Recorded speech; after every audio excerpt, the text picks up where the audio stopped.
Zdaj, ko smo že pri zgodbah, morda še kakšna takšna posebna zgodba ali anekdota iz Carlovega življenja. Tudi eno vprašanje je šlo v to smer, morda, če bi gospa podelila z nami nekaj, kar ni zapisanega v knjigi ali kjerkoli drugje, bomo videli. For example, his devotion to the guardian angel. We didn't say too many things, but he had a real perception about the guardian angel, and he was very much helped about the guardian angel. He has a special relation with this guardian angel, and really we experimented the help of the guardian angel of Carlo in many situations, especially when we used to do the trip around Europe to get photos for the Eucharistic miracles, because we had to do many trips to get these photos, because at that time when Carlo did the exhibition, it was not easy to find these photos, and sometimes we had to reach this sanctuary where there were this relic of this Eucharistic miracle, and it was not easy. And we experimented in many situations, for example, finding the right hotel, finding the right restaurant, protection. Carlo used to ask things, and then they came. Really, it was incredible, this special help. Then we, if you want to do, for example, this is an aspect a little more particular. Also, the devotion to Fatima of Carlo was very strong, especially the Virgin Mary. No, for example, we were in the street in Piazza della Scala in Milano, where there is the famous theater. No, and there were two young beggars that were, and there was a very elegant man who, with an umbrella, was shouting away these two little young people. And Carlo straight away went there to protect them, no?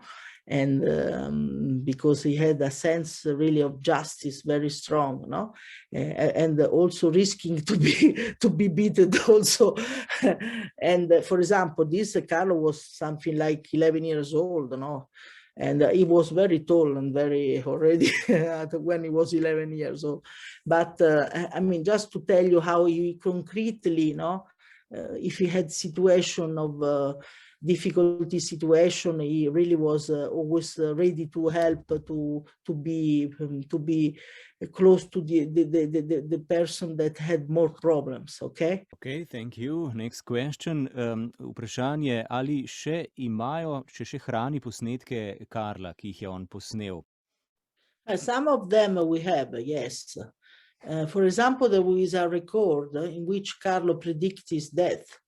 2 months before dying, he did a video in which he said, when I will weigh 70 kilos. He was tall 1.83 meters when he died, and his weight was 70 kilos. He was very thin, and he said, my destiny is to die. And he does a very, very big smile. He look at the sky, and like this, he said, because he was not scared about dying, because for Carlo, dying means the natural passage to go to Jesus, because Jesus was his love, no? He used to write to be always united to God. This is my program of life, my life program. So for all his life was centered in Jesus. So the death was the natural passage to finally for the eternal life, to the true life, no? To meet Jesus. And for Carlo, we are like butterfly, no? We are like a worm, no? And when we became butterfly when we die. So for Carlo, the death it was part of the life. He was not scared at all. Also because he was very, very much aware about the existence of the eternal life, the paradise, heaven. So he was not scared at all.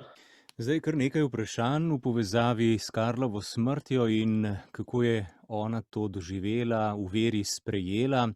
What the last days of Carlo, okay. Yes, and your experience about those days, how did you feel? Listen, I was prepared from God because I did a path of conversion, even if I probably will finish my conversion path in purgatory. But anyway, I tried. So I was aware, I was prepared. I always say that when during my last day, the last days of Carlo, I heard a sort of voice like the Job books, no? God has given, God has taken away. Always be blessed the name of God, no? These are the words of the book of Job. And I was the witness of the death of a saint, because Carlo never complained, never say the word. I mean, if they ask, are you in pain? He always was saying, there are people who are suffering much more than I am, and always with a smile, never say. And he said, I won't be, I won't come out alive from this hospital. He predicted his death, as I said, 2 months before in this video that he left in his computer. It's a sort of a testament. And a few days before because this leukemia was a silent illness, is a silent illness. You don't discover until you don't, you know, it's like a bomb, no? It explode, no? Suddenly. But you don't see, even if you do the analysis one day before, you don't see. So Carlo, at the beginning, we thought that he had a simple flu, because most of his classmates were with the flu at home. So we thought that he had the flu. So, but even if it seems he had a simple flu, he said, I offer my sufferance for the Pope, for the Church, not to go to the purgatory and to go directly to heaven. So this was a phrase he said in front of me, my husband, during we were doing dinner at home. And I remember very clear this because we thought that he was joking, because Carlo was very nice, always very full of joy. He was always joking sometimes. No, it was not the sad people or the classical saint with the holy.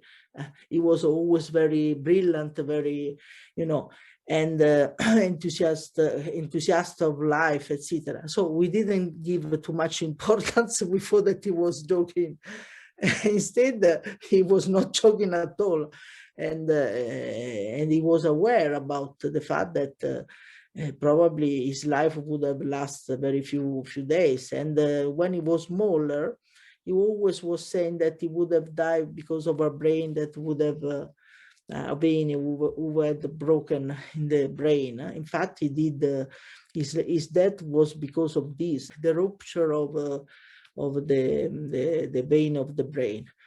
And all the doctors, the nuns that were helping Carlo in the hospital, they were all astonished about the fact that he never complained, with a smile, always without, I mean, it's really very, very difficult to find situation like this, because the leukemia is very painful.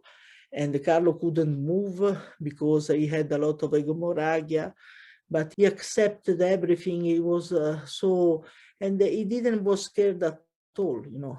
This was my last remember about the death of Carlo.